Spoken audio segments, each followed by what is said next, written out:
Graceful amber window. So I'm showing you how to do this double I-cord on the mermaid purse. And so what I've done is honestly, personally, I just go excessively long with the two strands. You can leave one still attached to your ball if you want, or your skein.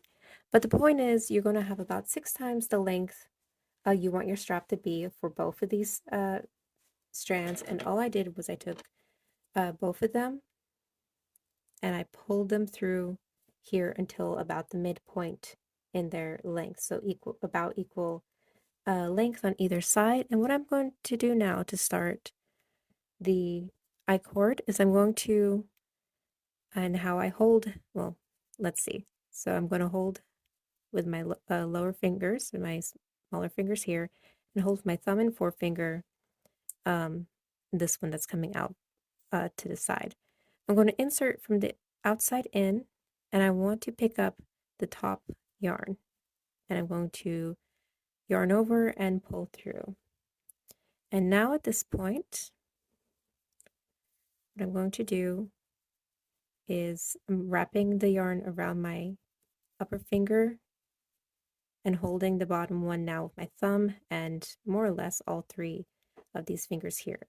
And these are going to wrap the bottom 2 yarns over my hook, and then I'll yarn over the top one and pull through that yarn over I just made and the loop that was on my hook.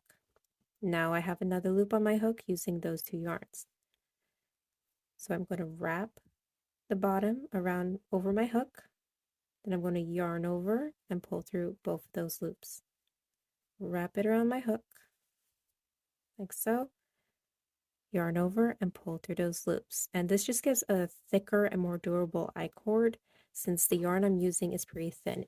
You can as well size up your hook to make it even thicker, which actually I shall show that version as well.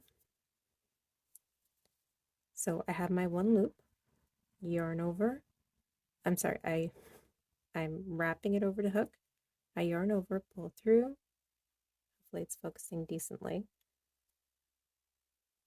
and just do the same thing over and over again until you have your cord the length you want.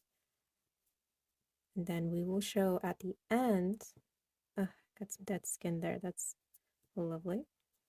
At the end, I'll show you how we're going to join the I-cord. And there are probably multiple methods of that, but I'll just show you what I am doing for this one to give you an idea in case you are a little lost on how you want to do that. So just keep doing that exact same thing over and over. It becomes very repetitive, and then you start to get kind of a momentum to it, as you can see. Just become very repetitive.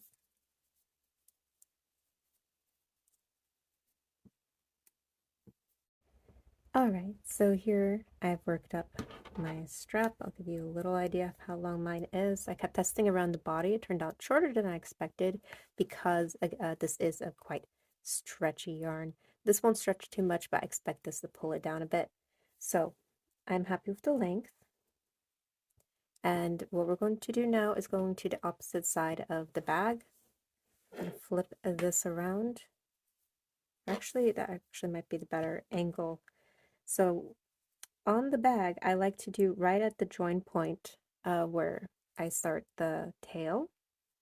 You want to basically get at the very edge. And so I'm going to insert from inside out. You can do it the other way if you want. Just kind of prefer this. And I'm going to yarn over, pull through, and then pull through the loop on my hook as well. And now from here, I'm going to cut and pull through and then weave in those ends really well. Hold on. Why does it look like there are only 3? 1, 2, 3. Where'd the other? Oh, here it is. It was under my finger. And that is pretty much it. It is pretty quick. It's pretty simple. It's just the number of yarns and having an excess of them, making sure they don't get tangled. That's basically it.